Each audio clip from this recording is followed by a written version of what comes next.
कार्तिक का महीना जो आता है तो इसका नाम कार्तिक का ही महीना क्यों रखा? शंकर जी के पुत्र के नाम पर ही इसका नाम क्यों रखा? भाई पुरुषोत्तम मास आता है, अधिक मास आता है, तो हम कह देते हैं कि भगवान नारायण ने अपना नाम, भगवान कृष्ण ने अपना पुरुषोत्तम नाम उस मल मास को दिया था, इसलिए उसका नाम पुरुषोत्तम मास है, अधिक मास है। पर कोई आपसे पूछ ले कि ये जो कार्तिक का महीना आता है तो ये शंकर भगवान के पुत्र का नाम है कार्तिक है, फिर ये इस महीने का नाम कार्तिक क्यों रखा गया, उसका कारण क्या था? तो सर्वप्रथम इस महीने को कार्तिक मास इसलिए कहा गया क्योंकि ये वो महीना है जिस महीने में भगवान कार्तिकेय ने तारकासुर का संहार किया था। घड़ी शिव ने बनाई, पल शंकर जी ने बनाया। घड़ी, पल, समय, नक्षत्र, वार, तिथि, महीना, वर्ष सब शिव का बनाया हुआ। सारा की सारा सृष्टि का जितना ये घड़ी, पल, समय, सब महीने, 2 महीने, साल, ये सब शिव के बनाए हुए। जब सब शंकर जी ने बनाए तो प्रभु रजिस्ट्री कराना। रजिस्ट्री किस चीज की? कि 12 महीने जो आपने बनाए हैं उसमें से 1 महीना आपके बेटे के नाम करना। होगी रजिस्ट्री? 12 महीने में से 1 महीना किसके नाम पर है? जम के बोल दो, कार्तिक। बाकी के सारे महीने उठा कर देख लो, पूस, माघ, चैत्र, अश्विन, जितने भी महीने देखोगे किसी देवता के नाम पर नहीं, केवल 1 महीना, और एक वो 3 साल में एक बार आए। कौन सा? अधिक मास। वो भी भगवान ने दिया, और वो 12 महीने में नहीं आए, वो तो बीच में फंस जाए, इसलिए उसका नाम है 12 से अधिक, इसलिए उसका नाम अधिक मास। तो भगवान कृष्ण ने उसको अपना नाम दिया पुरुषोत्तम। पर बाकी के 12 महीने निकाल कर देख लो आप, माघ मिलेगा, पूस मिलेगा, चैत्र मिलेगा, वैशाख मिलेगा, अश्विन मिलेगा, सारे महीने मिलेंगे, मल मास, अधिक सब मिल जाएंगे, पर देवता के नाम से कोई मास नहीं मिलेगा। देवता के नाम से अगर कोई मिलेगा तो केवल 1 मिलेगा, वो है कार्तिक मास। क्योंकि यहाँ प्रॉपर्टी में लिख दिया गया, सील ठप्पा लग के सिग्नेचर होके कि ये दुनिया के लोग कार्तिक के महीने में तारा स्नान क्यों करते हैं? कौन सा स्नान? तारा स्नान। तारा स्नान का मतलब मालूम है? जम के बोलो, है? तारा स्नान का मतलब क्या है? अंधेरे में स्नान, मतलब सूर्य का प्रकाश आए उससे पहले ब्रह्म मुहूर्त में सुबह सुबह स्नान कर लेना। तो तारा स्नान का मतलब कार्तिक महीने में क्यों वर्णन किया गया, तो उसकी भी एक कथा है महाराज, बड़ी सुंदर चरित्र है। एक बूढ़ी माँ थी, रोज प्रतिदिन तारा स्नान करती थी, उसका नियम था।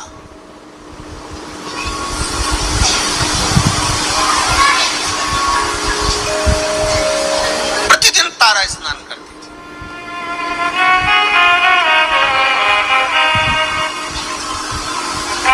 अच्छा, तारा स्नान का भी बड़ा महत्व है महाराज जी, समय के अनुसार हो जाए तो ठीक है। तारा स्नान, कौन सा स्नान?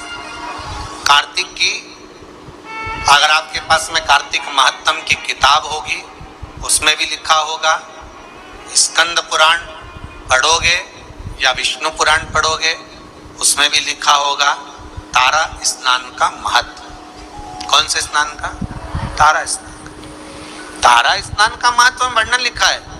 ब्रह्म मुहूर्त में, आप हर चीज का एक समय होता है, उस समय की अनुकूलता में आप अगर भगवान की भक्ति को धारण करते हो, समय की अनुकूलता में भगवत स्मरण को धारण करते हो, तो आपको उसका फल जरूर मिलेगा। ब्रह्म मुहूर्त का स्नान लिखा है तो ब्रह्म मुहूर्त में करिए।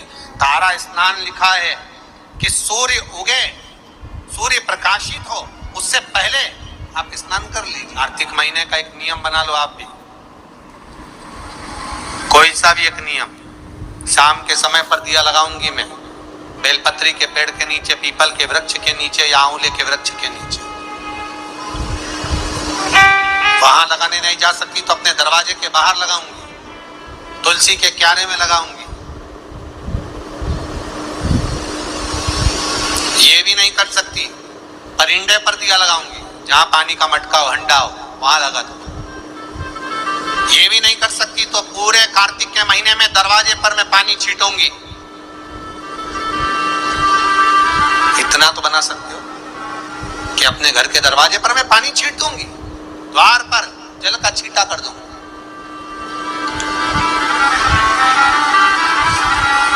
ये भी नियम ना बने तुम्हें प्रतिदिन ठाकुर जी को एक तुलसी का दल समर्पित कर दो। तुलसी का दल किसी भी महीने के अंतर्गत प्रसंग में आपने नहीं सुना होगा कि भगवान विष्णु और भगवान शंकर का मिलन हुआ, पर कार्तिक महीने की बैकुंठ चतुर्दशी का दिन एक ऐसा होता है जिस दिन शंकर भगवान और भगवान विष्णु का मिलन होता है। एक बात आपको पहले भी कही, सारी दुनिया की दिवाली देखना और उज्जैन महाकाल के उस पावन नगरी में हरिहर मिलन देखना। कहां पर? जम के बोलिए जरा। उज्जैन महाकाल की नगरी में हरिहर मिलन देखना। सारी दुनिया में जितने, पूरी पृथ्वी पर जितने फटाके दिवाली पर छूटते होंगे, उतने फटाके उज्जैन नगरी में हरिहर मिलन के दिन छूटते होंगे। उतने फटाके कि आज शंकर और भगवान हरि का, मेरे ठाकुर का, मेरे राम का, मेरे कृष्ण का, मेरे गोपाल का मिलन हो रहा। आज महाकाल राजा मेरे भगवान नारायण से मिलने के लिए आए। और एक बात और अच्छे से कह दे, जितने फटाके दीपावली पर छूटते होंगे, उतने फटाके उससे ज्यादा भगवान शंकर और नारायण के मिलन पर छूटते हैं बैकुंठ चतुर्दशी पर। और जितने फटाके बैकुंठ चतुर्दशी पर उज्जैन महाकाल की नगरी में गोपाल जी और महाकाल के मिलन पर छूटते होंगे, उससे ज्यादा फटाका जिस दिन भक्त और भगवान मिलता होगा उतने छूटते होंगे। उससे ज्यादा फटाके तब छूटते हैं जब एक भक्त का मिलन भगवान से होता है। एक निर्मल मन का जीव जब परमात्मा से मिलन करने के लिए जाता है।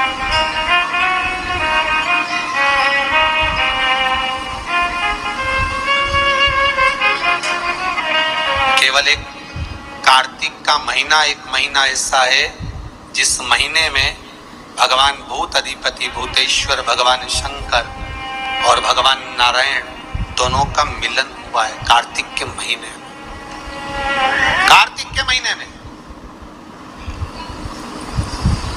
इसलिए भगवान सारे महीनों में सबसे ज्यादा प्रियता महीना कौन सा है? बोलिए जरा।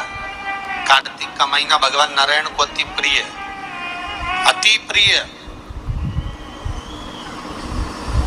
कोई एक नियम धारण, कार्तिक महीने में किया गया दान, कार्तिक महीने में किया गया पुण्य, कार्तिक महीने में किया गया सत्कर्म, कार्तिक महीने में, इसीलिए कार्तिक के महीने में गोपाष्टमी आती है, इसलिए कार्तिक के महीने में अन्नकूट महोत्सव होता है, इसलिए कार्तिक महीने में दीपदान का महत्व होता है। कार्तिक के महीने में दान पुण्य की मात्रा बढ़ जाती है, दान की मात्रा बढ़ जाती है, पुण्य की मात्रा बढ़ जाती है, सत्कर्म की मात्रा बढ़ जाती है, भजन की मात्रा बढ़ जाती है।